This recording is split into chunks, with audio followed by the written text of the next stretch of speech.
Good morning and welcome to another exciting edition of Day 4 with the man Frank Scalish. Day 4, number 223. We're just knocking them out. And we're back to the original music. A lot of backlash. I would call it feedback, but it was primarily backlash for changing the intro music last week, Frank. So I did not know that. I was not aware of that. Well, I received backlash for the original intro music 2-3 years ago when I took everything over. I mean, yeah, I had people claiming they were not going to watch the show anymore because the intro music made them want to throw their listening device out the window. But apparently everyone got used to it. So then, like, you know, when I gave it one of these,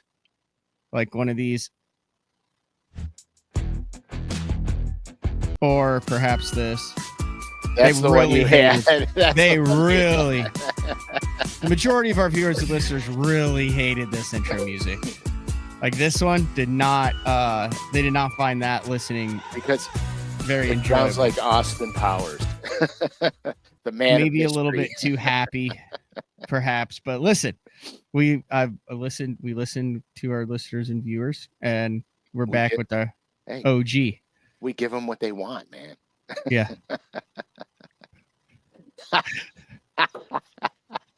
Oh, I got my screen up. Wait, what did Brazil say? I got a bar across the bottom of my screen. He said it doesn't hurt to try. And they said that Chuck says that he didn't like it only because it sucked. No other reason. It just sucked. Lincoln doesn't know what I was thinking, all sorts of stuff. We were talking a little bit beforehand, and we'll dive into you're in a bit of a pickle right now. Yeah. But I did see some jerkbait slapped across the face of a couple dandies that you posted yesterday, Frank. Yeah, man. Yeah.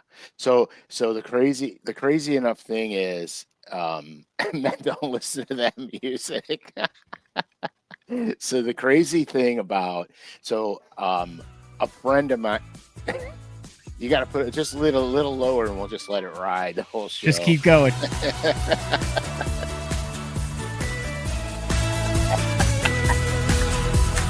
What were you saying, Frank? I can't hear you. You were fishing? You had jerkbait fishing? Okay, I promise I'm done. You are such a child. So a friend of mine and a coworker, Scott, Rob, came over, got in late Monday night, and then he set my boat up for GoPro cameras and all kinds of craziness, and we went fishing Tuesday to do a Flashpoint junior video, and then we went fishing Wednesday basically to monkey around. Josh listens to that when he works out. I don't doubt it. Anyway, so what happened was I went to a lake that I haven't been on in a little over a year. Okay. And it usually, this time of year, it's usually spot on the money. And so we get out there and it is snowing like mad. I'm like, it's okay. It's going to be okay. It was there was hardly any wind. It was just freezing cold and snowing and probably more like sleeting. And, wait a minute there. I had to turn my little heater off. It's making too much noise. Anyway, so we get out there and I slide up on the first spot and the whole, just showing some fish. All right. I slide up on the first spot and that's Scott with Pro Blue. I think he was throwing Pro Blue. And we start fishing and I get on a wad of fish right away, but they were more, pound to pound and 3/4-ish fish. And I'm like, this ain't going to work. And so I said, we're going to just keep moving until we find the better ones. And what wound up happening was two things happened on that day. They wanted the bait not moving at all, which I hate. And you said water temp was what? 42. That's like the first like cold water of the year, right? Well, we had dropped from 49 to 42 probably in 3 days, 4 days. Okay. So it was cold. Yeah, it was getting down there. I mean, it was dropping pretty good. We had about 3 inches of snow melt runoff on some of the lakes. Not the lakes more down south didn't get that kind of snow, but we got it up here. Anyway, so what happened was when I figured that out, okay, that you cast it out, pull it down, and leave it still, quiver the rod tip a little bit, and just leave it there, Mhm. like just stand there like an idiot. All of a sudden, you just see your line do something different, and you lean on them, and you got them. That's how we got the better quality bites. And the other thing I did was I backed off a little bit. The smaller fish were shallower, the bigger fish were deeper, the bigger fish were spread out. The small fish were in gangs. So like if we started popping one right now, right after another, they were all small. We weren't catching a big one, so we had to back off the smaller fish and then work real slow to catch the bigger ones. It was a weird process. It took me about an hour to figure out exactly what we needed to do, and then we wound up salvaging the day because of that. But really bizarre because normally this time of year, when you pause the jerk bait, they hit it like it's a jig bite. Mhm. You know, they So do you think they're literally just coming up? So like if this pen is this that guy's so weird seeing the wedding, not bad, just still weird seeing the wedding ring there, Frank. oh, here's another one for Yeah, you. I know. So if this is the jerk bait and here's the bass, do do do do do, and it's sitting there still. Do you think they're literally just going Yep. like that they're not going and just getting it, they're not swimming up. They're literally just going. Yep. 100%. Are they trying to eat it? Because obviously if that's a minnow, they're not eating it, but I have seen that too where it sits. It's almost like they're testing it to see what the hell it is. Yeah, I could agree with that because I had a lot of back hook fish that were only on the back hook. I lost two slobs. I didn't even know I had them on. To be honest with you, I cast out. I pulled it down to depth. I let it sit, and I shook it a couple of times, and I felt like I hit a piece of grass, and I was trying to shake it free from the grass, and then when Yes. I went to slide it forward a little bit, um, my line tightened up, and then I hit the fish up here. I was Yeah. already up here just because I thought I was shaking it over grass, and I went like that, and I got him, and I pulled on him, and it did its thing, and I looked at Scott. I said, "That's a good one, dude. That's a good one." And then I got it halfway to the boat, and it just came off like gone. And then the next one I caught, I had the back treble hook just barely in it. And so I think that like I couldn't see a lot of those fish scoping. So to be honest with you, I really didn't even scope. Um, but if I w- if, but I will go to the next day. We went to a different lake with zero grass in it. Um, Basically, they kill it all, but zero grass in it. And I watched the bass. The jerk bait would sit like this, and I watched the bass just go. And then you just see him go. You know what I mean? Like Yeah. that. And all of a sudden you're like, oh, there he is. It was crazy. It was crazy. It was crazy. I wonder have so remember Rapala had the jerk bait that had the little tinsel tail on Yeah, the back of it. yeah, the feather on the back. Yeah. I wonder if when they're like that and you're just barely nudging it and not moving it, if you put a very finesse feather on that back treble, if you could get them to commit more. Okay, so here's my theory on that because I have a theory. So when I used to smallmouth fish Oh.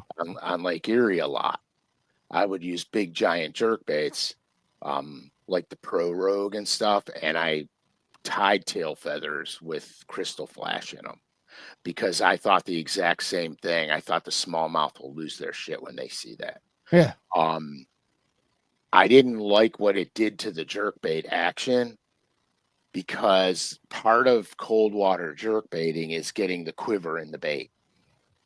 And it doesn't quiver as much with something on the tail hook. It's like a keel. Yeah, it's weird. Whatever that is in the back that keeps your boat from flipping over. Yeah, Rudder. The rudder. And I didn't like the way the jerkbait looked in motion. It looked like you hung cottonseed on the back tail. I gotcha. In motion. Now at rest, it does that stuff, but in motion, I didn't like the way it looked. So I started to stop doing that, and I started catching more fish without it on the jerkbait. And so when that happened, and I experimented with it on a lot of different jerkbaits. On some of your smaller jerkbaits, it kills the action on them. Mm-hmm. And so the other thing I experimented with was line diameter. So I started in the winter. Once the water temperature gets below 50, I'm throwing it on 8-pound fluoro. And I don't care what I'm fishing for. It's on 8-pound fluoro because with the 8-pound fluoro, if I shake the rod, then it quivers the bait without moving the bait. And when you stop it, okay, here's what happens. You have some wind, you have boat movement. When you stop the bait and you hold it there, with the light line, the bait is consistently, doing that. It's always moving. And so that's where I found that the lighter line really got me bites where I wasn't going to get them with, 12-pound fluoro. So I went downsized, and 10-pound is like the happy medium in the middle.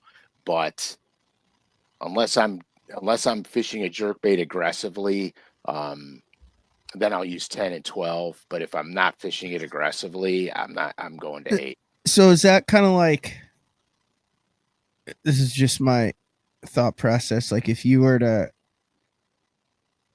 like a guide wire that goes across like a canyon, like that they tightrope walk on.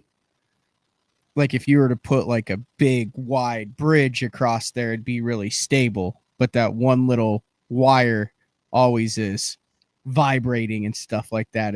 100%. That's the same thing is happening. You're the guy on the tightrope wire and you want them wobbling like that. And the thicker it is, the more it kind of kills it. Yeah. So here's something I did. Here's something I experimented with because I know there's guys that throw the tail feathers. Yeah. Like there's Jeff. Guys here. You're freaking out. Some guys just going, I run a dressed treble on all my jerk baits. Maybe I should rethink that. Yeah. You're not a mission fishing. It's okay for summer though, right? Well, here's the thing. If you're working the bait aggressively. Yeah. That's very different than being super subtle and barely moving the bait. Yep. So most of the time when you're aggressively jerkbait fishing, you're totally getting a reaction bite. I believe you're going to get that bite on a aggressive fishing with or without them, with or without feathers. Yeah. Because it's just you're creating that bite. But in the cold months when you're barely moving the bait, you want something that's sick natural looking. So here's what I experimented with. My gut bag theory. On the semi-transparent baits, I always put a little white gut bag on them because if you look at baby bluegill and you look at some of your shad species or herring species, they're semi-transparent as you get back to the tail. And the only thing that's really prominent is the head and the gut bag on them. And I think that's the trigger. So here's what I did. I had a jerkbait that was very translucent, but it had the right pearls in it, and I love the thing. Excalibur doesn't even make it anymore. Well, Excalibur isn't around. It was the TX3. It literally measures in at 3 inches and 1/8. And the belly of it is transparent, but it's got some silver pearl blown on the belly. So I was fishing one day. This is a bunch of winters ago. I mean, a gang of winters ago. I was fishing one day and I was doing my slow Gang presentation. of winters ago. Yeah, so I was doing my slow presentation, and I would get a bite. I wasn't feeling the bite necessarily, but I get the bite, I get the fish in, and it'd be on the back treble hook, or I'd lose the fish at the side of the boat, and I'm like, they're not committing to this thing. I switched to a bunch of different colors and couldn't even get bit. So I always carry white electrical tape in my boat because I label all my rods with the white electrical tape, line, size, reel speed, etc. Anyway, I cut a teardrop shaped piece of white electrical tape, put it on the chin of the jerkbait, and they were taking the thing head first every time. Wow. And that's when I realized how important that particular target was. And when I come down in January, you could open my jerkbait box and you pull the jerkbaits out, you'll see the white tape on it. I've seen it. There's some that I think has the white tape and then you paint it over too. Well, I painted myself and clear coated, and some I just have the white tape on. And here's why I did that.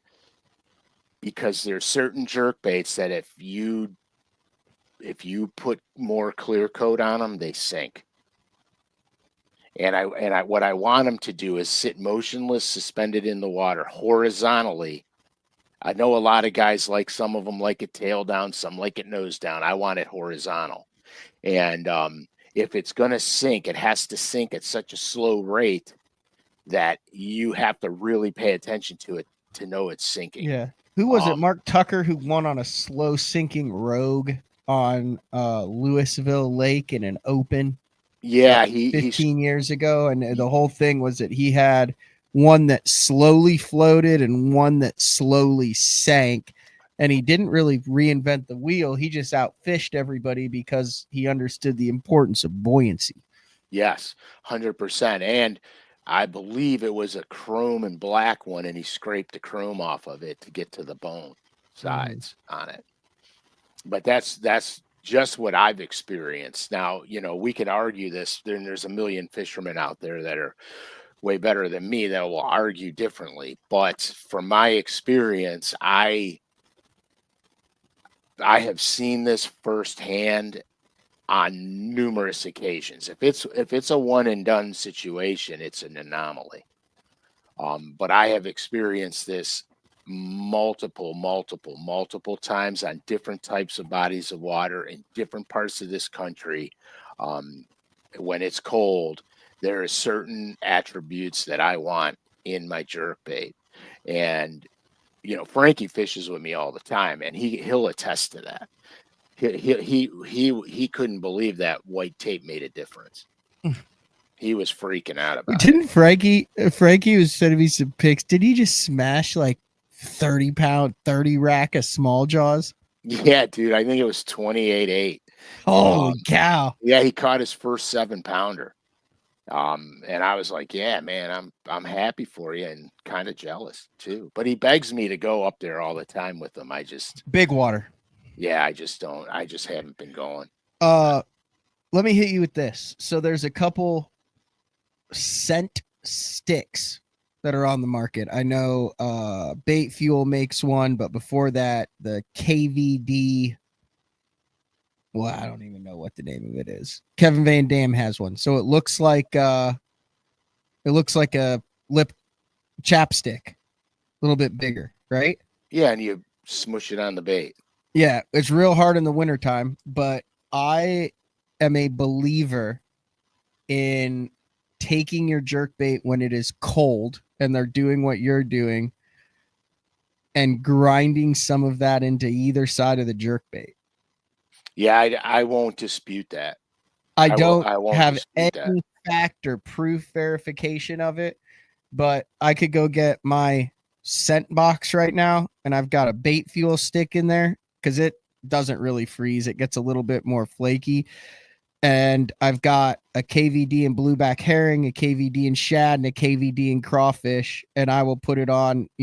It's been a minute just because of how we fish now, but like I would put it on the wart when it was game day I'd put the crawfish on the wart, and I put the shad or the blueback on the sides of that jerkbait, and just like that, to where you could see it, and it turns it a little bit of a yellow color. But I mean, this stuff stays on, and when you're doing the bite on the paws, I don't see how it hurts. I don't think it can hurt. So do you remember? I don't know if you'll remember this, but you remember back in the day, because you know how bass's teeth are. Yeah.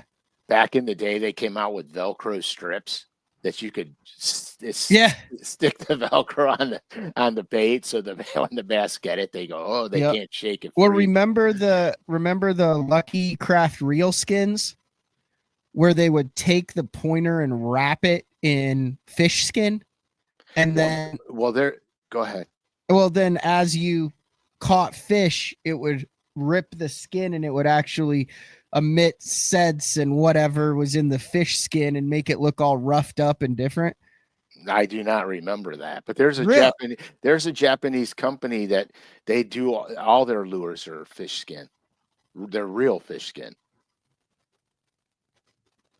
Yeah, this is what the Lucky Craft was. Yeah, I'm curious to see that now.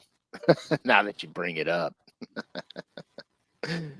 But yeah, so it was a good couple days. I mean, Scott, we got the boat set up well, and with the cameras and everything, and then we got one good content video out for the Flashpoint Junior, and then yesterday we decided to go to a different body of water and partake in some crappie, perch, and bass extravaganza. We mixed it all up, and we caught a lot. We caught a lot, and it was a lot of fun. We were gonna take some crappie and perch home to clean, and then as the day, you know how it is, as the day gets better. Mm-hmm. There it is, right there. Okay. So you go down, and it's the Lucky Craft real skin, features actual fish skin. The real fish skin adds another level of fish attraction. Man, the new real skin pointer minnow squid skin wrapped around the original pointer minnow. Holy smoke! Oh, dude, LP Bass. What? I totally remember that. Culprit put the Velcro strip in their ribbon tails for a year. Oh yeah, okay. That brings me back to my childhood. I know, like Culprit was the first ribbon tail worm I ever threw. That they came out. I used to throw the hook tail worms all the time, and then Culprit came out with the ribbons, and I'm like, ooh, that's nice. And I'm not even sure what the hell was that, a scent patch? What was that to keep them holding on to it? It was a scent patch. It was both. It was actually both. I'm trying to find a picture of it. Yeah, I hope you find one, because I remember those. I don't think I'll be able to. I remember those. That was great. Yeah, so funny enough since you're talking about Culprit, funny enough, when I was a kid, there was a river system that I fished all the time, and back in the day, we had issues with lamprey eels up here, and so they had a color. I think it was called moccasin or copperhead or some crap like that, but it was a disgusting brownish, yellowish, metallic looking thing. Never thought in a million years that I would ever own that color. And I caught a fish with a little lamprey on it, and I went, oh my God. And I went to the store and bought those, and those bass in that river just annihilated that. I was like, it's the only place in the world I ever caught them on it, but it, it was a local thing. So I was like, I gotta have 100 of those. But it was hilarious. Yeah, I can't find a pack of them. Yeah, it's too bad, but I do remember that. I absolutely do remember. You know what I would love?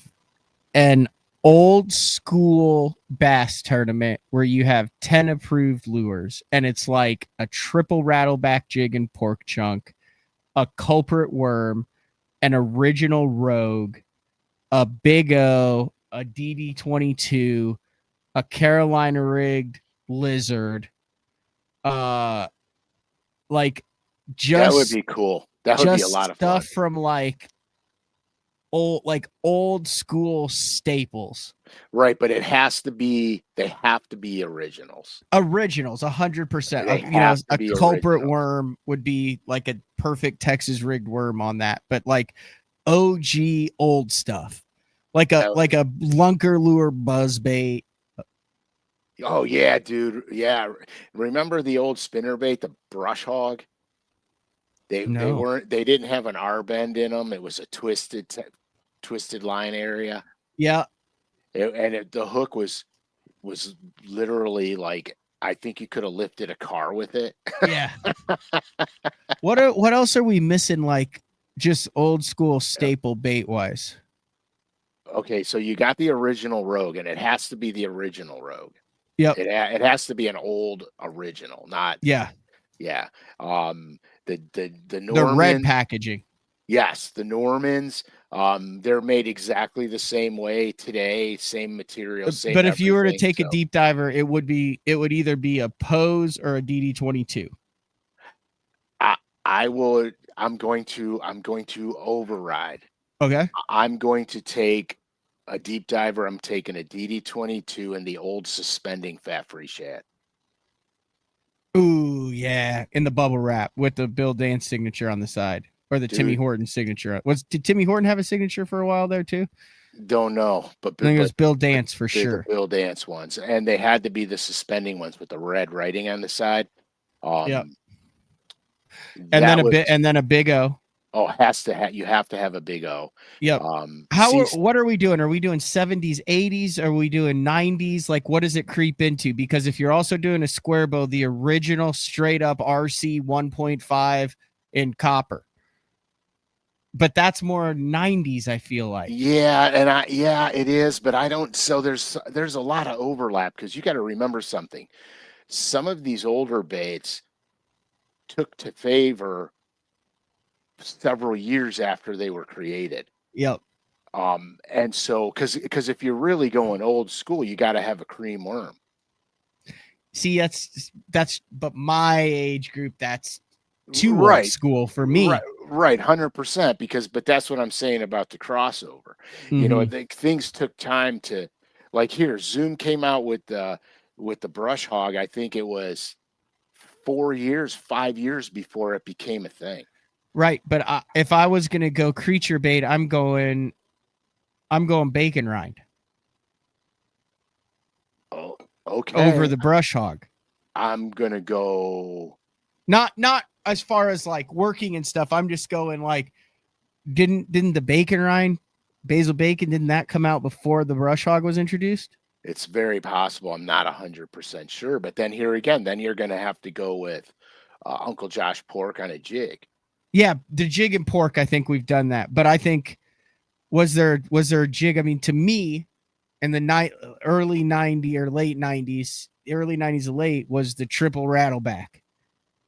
The Lunker Lure triple rattleback jig. It had the 3-chamber jig on the back. It had the shorter meat hook on it.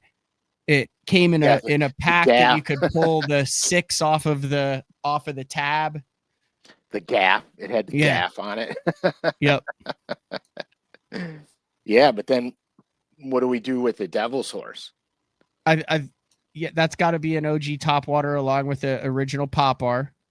Yeah, it has to be the like original. To me, those are that, and then a Lunker Lure buzzbait. Yeah, you have to have that. The Lunker buzzbait is a non-negotiable on a topwater. Yeah, you have to have that for old school. You can't. It's non-negotiable. Yeah.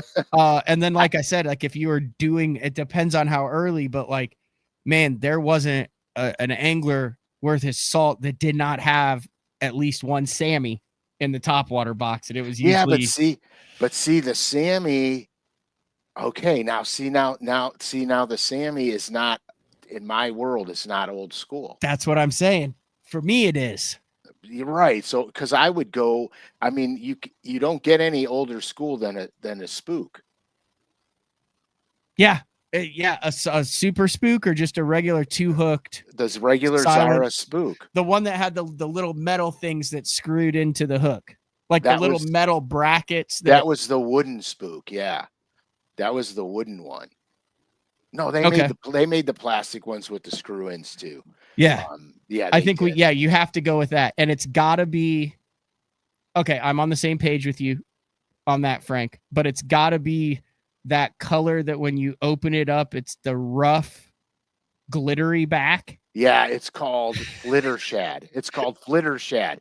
It's got If an you messed olive with back. it, it would end up all over your face and Yeah, rug dude. and everything. Everything, dude. It's got an olive back, like a whitish sides, and glitter that is like they just put glue on it and blew It the looks like an glitter on the art side. project. Yeah, 100% for a little kid.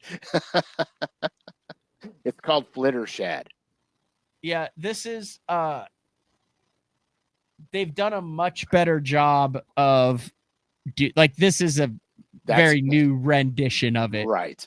The old ones, literally, it was like they took Elmer's glue, dipped the bait in it, and then dipped it in chunky glitter, and then packaged it before it was dry. Yeah, 100%. And see, in the old school ones too, they had dusted. I swear I was working on my topwater box. I was messing around with my flitter shad. But yes, real nice, Frank. Yeah, 100%. So the original flitter shad had a light, transparent white dusting on the side, and they literally glued the glitter on it. And if you grab the bait and you went like that, if you grab the bait and went like that, the glitter would literally start to fall off. Yep. I still have those originals that I fish with, and they are wore out. Like there's barely glitter on them anymore. Yep. They are Okay, wore that's out. definitely one of the OG topwaters that's on the list. A spook in that color and a Pop-R P70 and a Lunker Lure buzzbait. Okay, so if you're talking topwaters, where are you throwing the scum frog in there? I'm not going scum frog. I'm going with the rat. I'm going with the snag-proof mouse that had the tail that curved. Oh yeah, that's snag. That was snag proof. Yeah, right? But didn't snag proof make the? Is it? Would you go with the mouse or the scum frog? I'd go with the mouse. The rat. I'd go with the rat. Hold on. Good luck hooking one.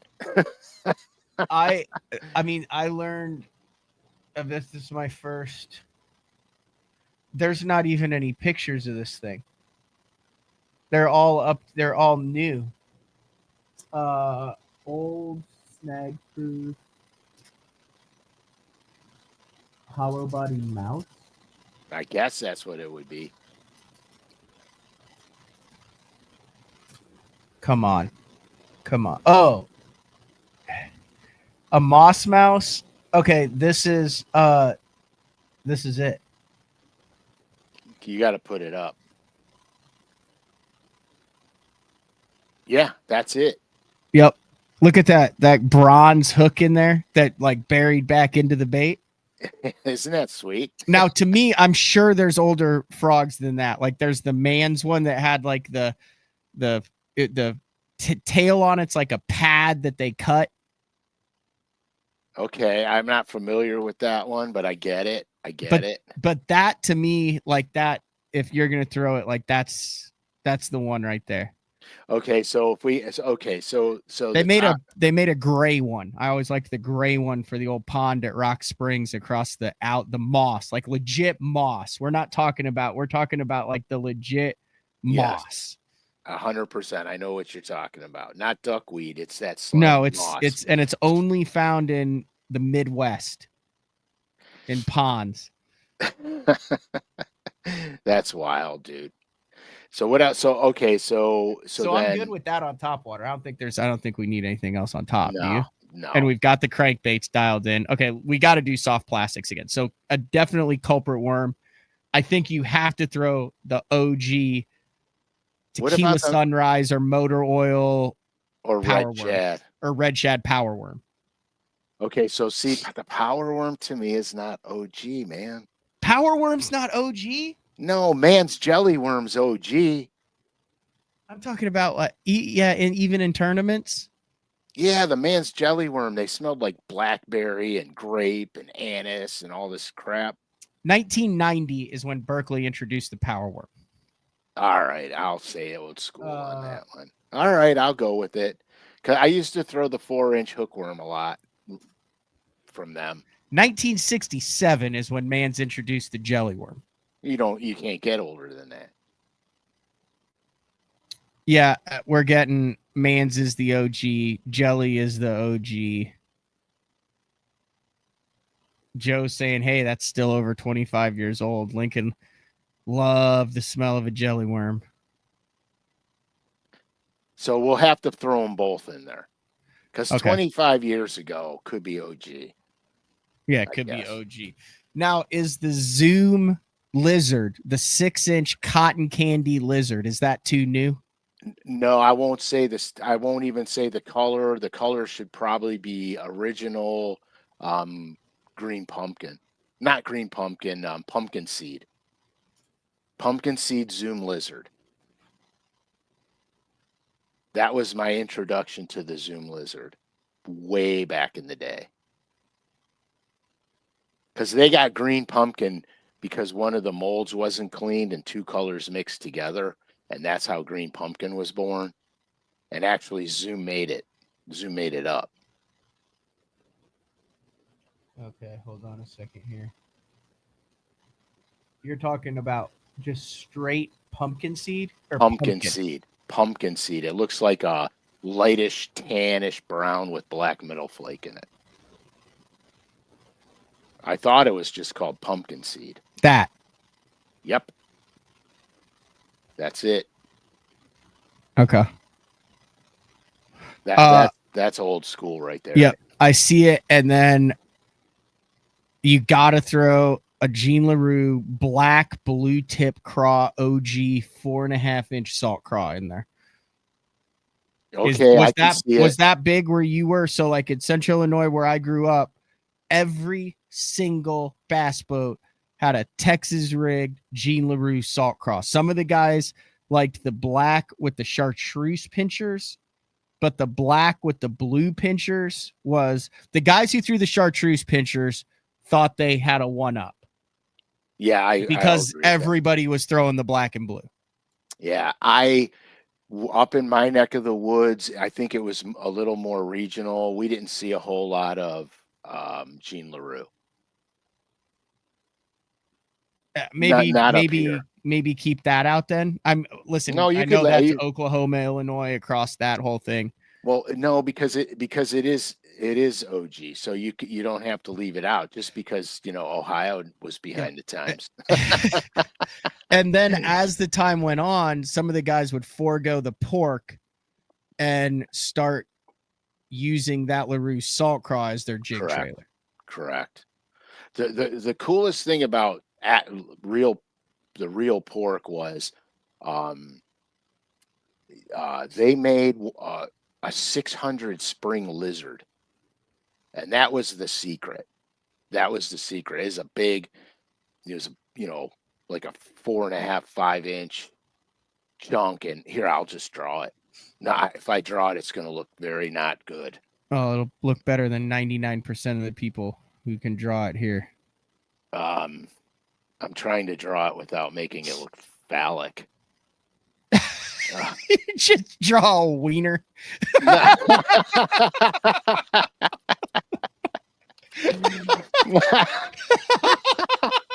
Everyone's like, I'm not seeing that, Frank. Hold on a second. You guys, you're such a child, dude.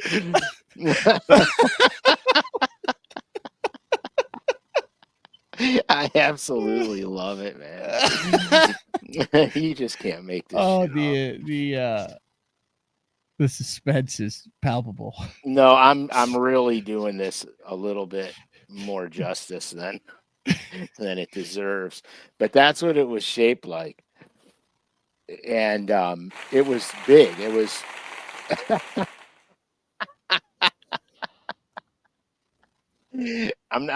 we're just not going to this illustration ever again.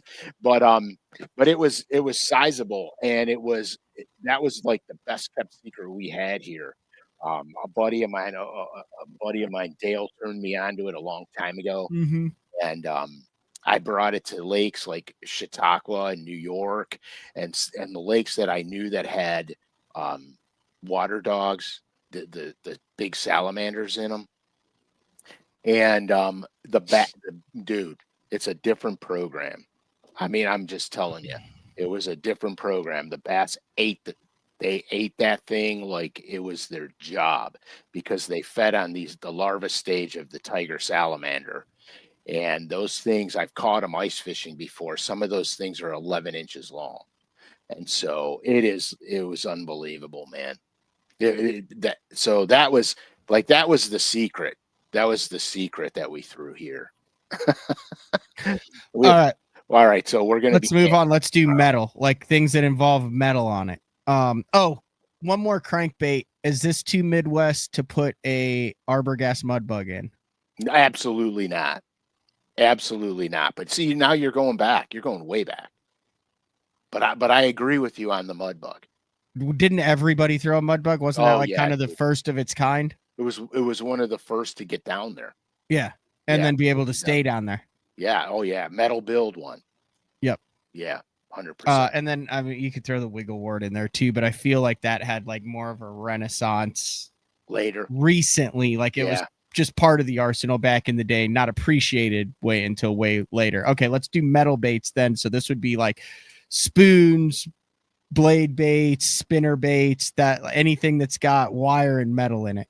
Okay, spoon would probably, in my opinion, would have to be the Hopkins 40 shorty 45. Okay, you're the expert on this because I never got into this back in the day. So that's what I was going to see. Hopkins Shorty.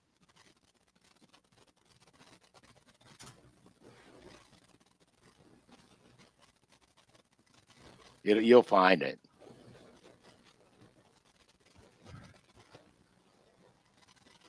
Yeah, but that's not the shorty. But that's okay. The shorty's short and fat. Shorter and fatter. like that, Yeah, that's the shorty. but not a single hook, treble hook. Yeah, not a single hook. Okay. And so I'd go that, and then you have two blade baits, Billy Westmoreland's, which I forgot the name of it, and then the Cotton Cordell Gay Blade were the old ones. I remember trolling for white bass and largemouth with the gay blade. Yeah, and the weird thing is like I still have some of Westmoreland's in the original packaging somewhere in my basement. But I don't remember what he called his. The other big one was a cicada. Yeah, cicada came out later. Okay. Cicada was more of a modification on the gay blade. Yep. And obviously the silver buddy. That was Billy's bait. The silver was buddy. the silver buddy. Yeah. So I would say silver buddy and gay blade.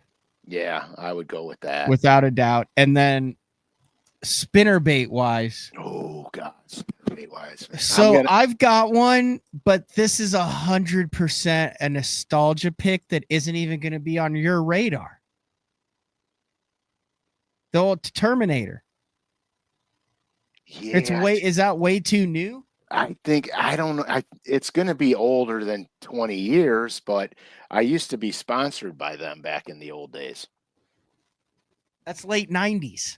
That's too new. It's too new. Yeah. I mean, the titanium wire, the whole nine.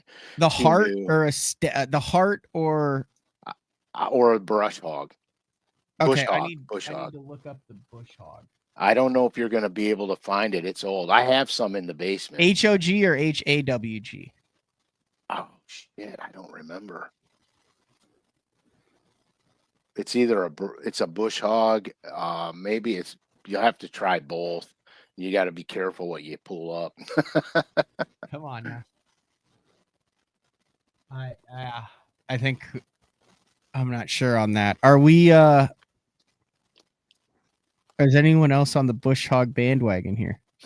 I don't know. I have some originals in the basement. They're The Stanley had a big one. I remember he's saying here it's the Stanley Vibra shaft. Yeah, but I think that came out when the titanium wires started coming out. Yeah. The Zorro. Oh, Stan Sloan Zorro. Dude, that might have to make the list. That's an oldie, dude. Yeah, I think that might have to make the list.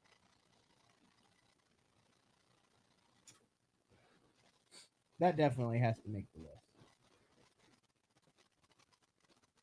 I'll tell you a spinnerbait that was. I'm going to tell you a spinnerbait that was very overlooked. That was a very good spinnerbait, and that was Peter T's. I didn't even know he had one. Oh yeah, dude, that was a fish catching. Okay, we're going to the bush hog was first. Amen, LP. Yeah, and then the Hank Parker special. Yeah, that became famous because of the classic win, dude. Yeah, that was 80s. The double gold Colorados.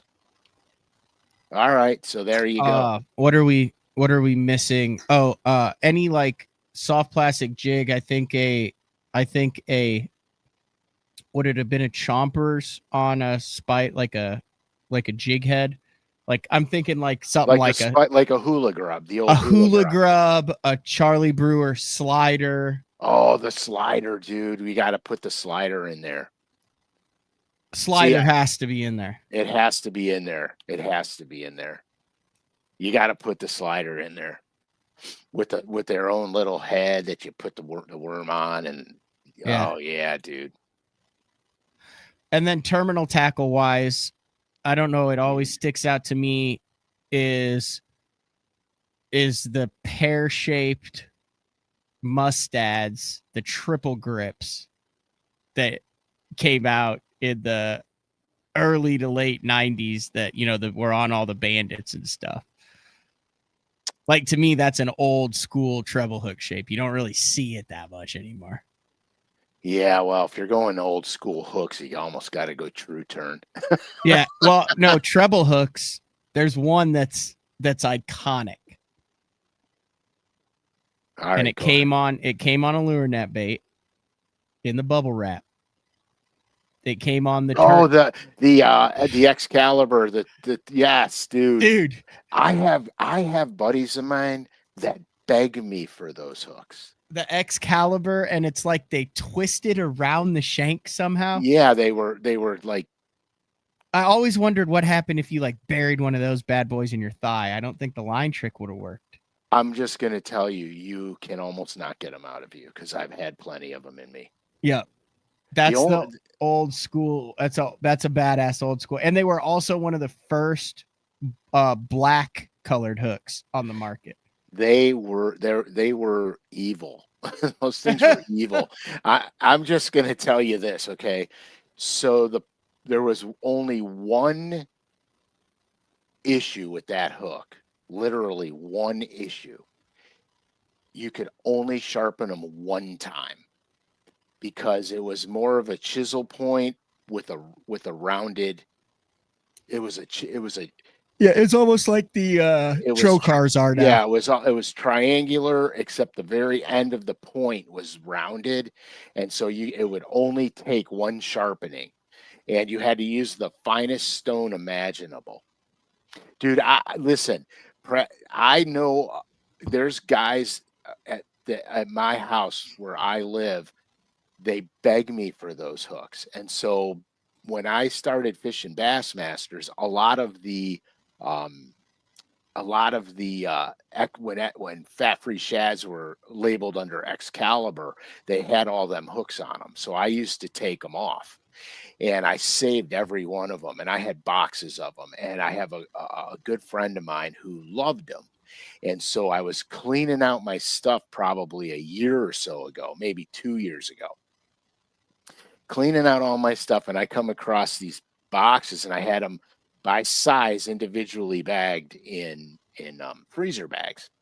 I'm like, oh my God, look at these.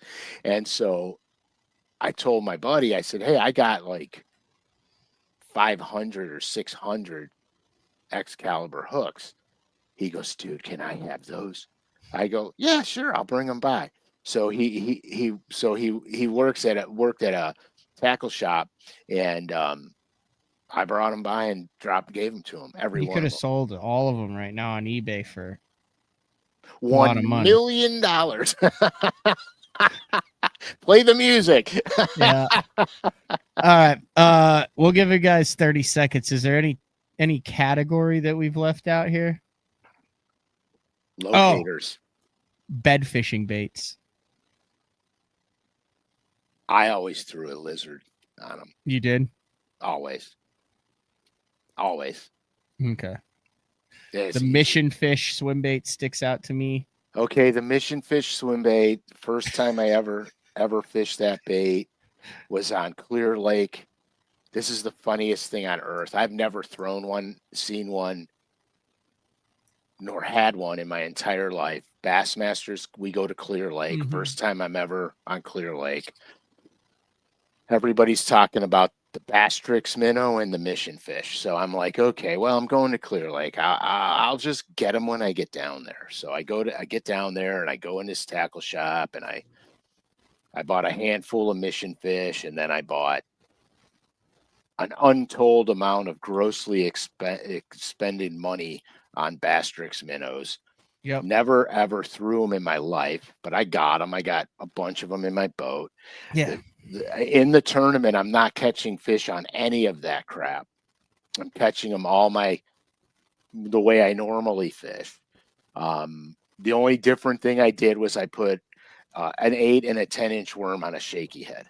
And at any rate, first day of the tournament comes along, and I go to this one place where I had some nice, good fish located, and I couldn't catch them doing anything. And I'm like, what the hell? So I go, I'm going to try this. I dive in my box, I pull out a mission fish, and the non-boater I'm with, I'm like, I guess this is how you rig them up. I guess this is what you do. He goes, you never threw that before? I go, hell no, man. And I chucked this piece of ham out there, and it got booge in the water, and I'm slow rolling it back to the boat. 5-pounder. I flip it in the boat. I'm like, okay, it works. And the guy goes, hey, way to use your go-to bait in the tournament. I was like, I never threw it. That was the first cast I ever made with one, and probably one of the last fish I ever caught on one. That's funny. The other one, and now I feel like Yum makes this, but in my mind, it sticks out as that Lake Fork, that little ringed craw. Yeah. So River, it used to be Riverside was the company name. Yeah. Good call. That's awesome. Yeah. The Riverside craw.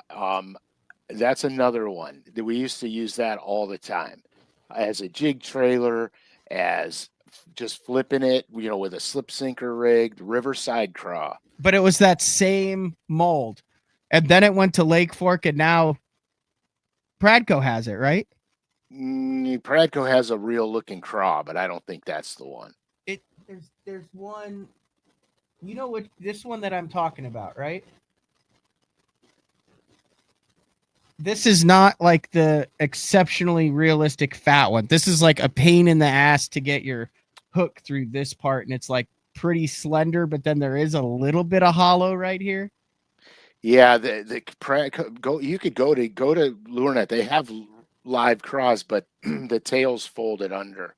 Oh, yeah, this one isn't folded under. Okay, so they have one out. It's like it looks like the Paca craw. I can't believe I'm spacing the name right now. What brand would it be under? It's called the Crop Happy. It's under Yum. Oh, it'd be under Yum. It's called the Crop Happy. I don't know if they still make it though. I know that they have it because I was just at Jeffrey's house and he had 8 billion packs of them on the wall. Yeah, they don't make it anymore. No, but the closest one they got's the Crop Happy. Mm-hmm. That's not it at all. No, the Crop Happy has the new appendages on it. Yep. Yeah, but they did have one. I know what you're talking about. Anyway, those stick I don't out. remember the name of it. There's a bunch of other guys that are talking about all sorts of stuff. Smallmouth stuff, any particular smallmouth stuff. Oh, No, I mean, what was the tube that everybody there was a tube that yeah, when you it came was. up to Erie, everybody had to have the tube. I mean, you couldn't catch a fish without this tube, and I can't remember the name of it. Well, the original tube was the color was 200 green, which was basically a light watermelon with green pepper, and it was a skinny tube. It wasn't the triple dipped or the double dip Yeah, fat but what tube. was who made it?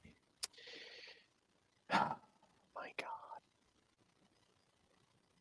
Bobby I, Garland. really? Bobby Garland made it. So Bobby Garland used to make bass stuff. They made us a long, 3.5, 3-inch skinny tube, 200 green. It was a Bobby Garland tube bait, and that was the big secret. And then the companies later on that came out started triple dipping tubes and making them, fat faced. Yeah, the gets it. The Bobby Garland gets it. Okay. They started making them fat headed to look like the gobies and stuff like that. Interesting. There's so much. Oh, I'm assuming this is old school. Is this new or old? Is that new? That It's not Bobby Garland. Yeah, Bobby Garland gets yeah, it. No, it is. It's a Bobby. it originally was. Yeah, but I think that's a new packaging. The old packaging was bag Old. type. Okay. I think they came 4 across in a bag. I could be mistaken. But then the other smallmouth, old school smallmouth bait for me was the Vibey blade bait and the Hopkins spoon. Okay. Old world, old school. Because I like the War Eagle spoon, because you don't have to do a lot of stuff to it to make it work right. Where the Hopkins, I doctored them up a little bit. So the War Eagle now would take over. Plus the colors are really good in it. Yeah, because I made them. Dude, I really enjoyed that, Frank. That was fun. Trip down memory lane. You know what else is fun? I'm gonna actually make you try to guess. Do I have to guess what's fun? Black Friday deals at lurenet.com. Oh, thank God. Thank God for you, Matt. We are not doing a show next Thursday. Next Thursday is Thanksgiving. Oh, yeah, that's right. Holy crap. Man. So now is your time to get on this. There's Yeah, blowout lure sales, Black Friday, buy 2, get 1 free, fishing kits, cheat code bundles, apparel sales, and holiday giveaways. I think you would probably like to focus on the cheat code bundles. Correct, Frank? Yeah, I have a cold water crankbait bundle in there. That's a pretty good deal. Yeah. Now the 20, you can try it. It says regularly priced items. They have been known not to exclude these things to their own, not to exclude these things to their own detriment. To let it But don't expect slide. the capital BTL 25. Yeah, try it. Is I don't capital know if BTL it'll 25. But anyway, these are 62.42 regularly down to 46.82. You have to navigate it down there, the cold weather bundle, and it comes with 1, 2, 3, 4, 5, 6, 7, 8 of Frank's most effective cold water crankbaits. And I think you've highlighted all of these things on the show at one point. If not, we've done an entire show on every one of these baits, Frank. Yes, we have. And it's like a $16 savings, 15 and change. That's crazy. That is crazy. But all sorts of cool stuff here. There's the jerkbait bundles. Yeah, I mean, the flashpoint is growing on me, guys. I'm catching a lot of fish on them right now. It's growing on me. There's the spitter baits, all sorts of stuff. Finesse smallmouth with GLF stuff in it. 31, you're saving 10, and then you can go back, and then there's a bunch of buy two get one free deals on 4As, 300s, 200s, GLFs, Heddens, all sorts of stuff. So check that out. Yeah, I can't believe I forgot about Black Friday. I'm fired. They're gonna fire me after the show today. I didn't forget. That's a part of FBS said he just tried it BTL. Does it work on the bundle stuff that's % off? If it works on that, I would recommend doing that as soon as possible. Joey Mac and Cheese, dude. Shout out to Joey. I would venture to say that once they realize that they have not included that in the BTL 25, that will be done. So by the time you actually hear this, you might not be able to use that. That is actually a glitch. So I would take advantage of it before. It should just be all regularly priced items, which all this stuff is not regularly priced. Oh, shoot. If it works, man. Use it. What did you say to start the show off? Many winters. What was this? What did you say? Something about how many winters that you had. A gaggle of winters ago. Was that it? I don't know. A gaggle of winters ago. I don't remember. You'll have to play it back. I'm scrolling back trying to see. I'm lucky when I can remember I talked about this morning. Is it? Was that Abe Lincoln? 407 years ago? Yeah, that was Abe. Honest Abe. No, I am not comparing what you said today to Abe Lincoln. Now, come on, man. I could be just as impactful as good old Abe. Man, someone said it in the comments. They pointed it out. I can't remember. Brazil. I think Brazil said it. Anything else today, Frank? What are your Thanksgiving plans? Are you doing the whole kids, grandkids, extended family, everything at your house with the turkey? And everybody's coming home for Christmas. We're probably going to go to my wife's sister's house for Thanksgiving. Does that make you nervous? Nah. I don't get. Nah. I'm not. I think that makes the show cheesy, but I do enjoy it. You do enjoy it. I've noticed that about you. All right. Well, I guess there's only one thing left to do, which is to fire up the exit music and do a. Oh, skate.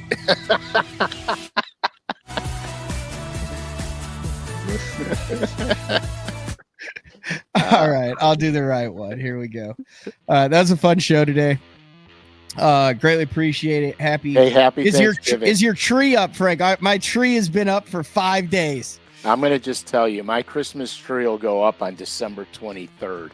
What? Wait, you'll have a Christmas tree for 3 days? That's the idea. Ebenezer Scrooge over there. No, not Ebenezer Scrooge. Will you hang up any stockings for you and your lovely wife? Yeah, with Excalibur treble hooks. Wait, you are joking. You don't put a tree. You've got to put it up. About a week to 2 live weeks. Tree? Yeah, always. Legal or just whichever one you like? You just go in there at 2 a.m. and it's a covert mission to come back with the lumber. It's legal. It's legal. I've only had one covert mission in my entire life, and that was when I was a juvenile delinquent, and it didn't go well for me. You know what? This is the joy of just being able to fade that background music, give you full screen, and I think we need to hear about the... I don't think so. No. Okay. Wait, does it involve a Christmas tree? Absolutely, 100%. Oh, come on. You can't tease us with this, Frank. It's not a tease. I cannot. Wait, you have an unrepeatable story that is 40 years old. Oh, I was probably, yeah, it's it's a few years over 40. Could you still get in trouble for what you did? Or is it just something that you just doesn't need to be out in the ethos? I will just say, Oh, we're close, folks. all right. All right. Okay. So, so oh gosh. Okay. So names, dates, and places will not be in this at all. So okay. So when I was younger, um, I was dating this girl, and her father had a heart attack and went to the hospital, and they did everything, and everything turned out okay for him. And it was right around Christmas time, and um, her and her sisters and mother were upset because Christmas tree, blah blah blah blah blah. So I thought it would be really cool if I got them this gigantic, enormous, huge Christmas tree. Yes, I fell to the pressure. And You wanted to be the man. You wanted to I- say, look what I did. I saved Christmas for your whole family. 100%. I was going to save Christmas, and there was a let's just say recreational area near where I lived that had these enormous old pine trees in them. So I looked at the trees, during the daylight so I could see what I was picking out. And I saw a good one, but I had to cut it really high to get the part that I wanted. So nightfall came. A lot of snow on the ground. Nightfall came. I hopped over a fence. I went to said recreational area and zapped the top of the tree off. Handsaw? Yes. Had to go stealth mode. To which I could not drag said tree. It was way too much tree for me. So I'm doing everything in my powers to get this tree to my vehicle, and and I get it into the wooded area, the real woods, and now it's getting stuck on every tree. It's pitch black. I can't see crap. So I abandon the tree. I hop in my vehicle and I go home. When I get home, I can't find my freaking wallet. So you left it at the crime scene? I cannot find my wallet. I am absolutely losing my shit. So I call my brother. I go, John, I got a problem. And he's like, what is it, dude? It's like 2 a.m. I go, and I tell him the situation. He goes, you're such an idiot. So we go back. Now, remember, there's like a foot of snow on the ground. Yeah, so people know where you're coming in and where you're going out. And I'm not finding the wallet. So we go back there and we spend, I don't even know how long, looking for this, tracing every step, going right to the scene of the crime, going every step, we are all over there looking, can't find it. He goes, you're shit out of luck, man, because I'm done. So we leave, and I'm going home, and I'm freaking out because I know I am 100% busted.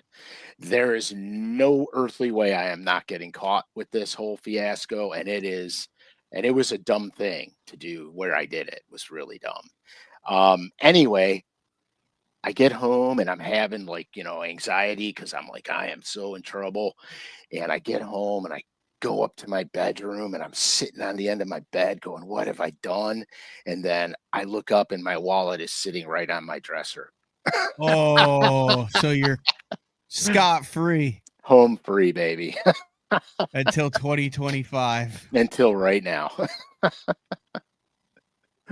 except that said, I don't think said recreational area is there anymore. So you cut down a pine tree on a golf course. Pretty much.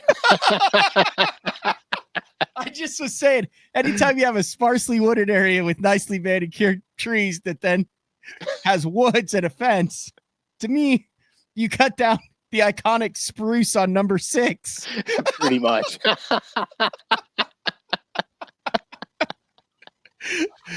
Oh, that's awesome, Frank. Yeah, so Feliz Navidad, everybody. Yeah, dude, anything for a pretty face. What can I tell you? And with that, we'll wrap up show number 223. Next show, Frank, I'll be in handcuffs. This was a gem, Frank. Hey, sometimes it has been a gang of winter since we've had a show this good. A ganglia of winter. A gang of winners. A gang of winners.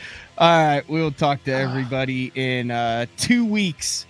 Hey, happy Thanksgiving, everybody. Be safe. Enjoy. See ya.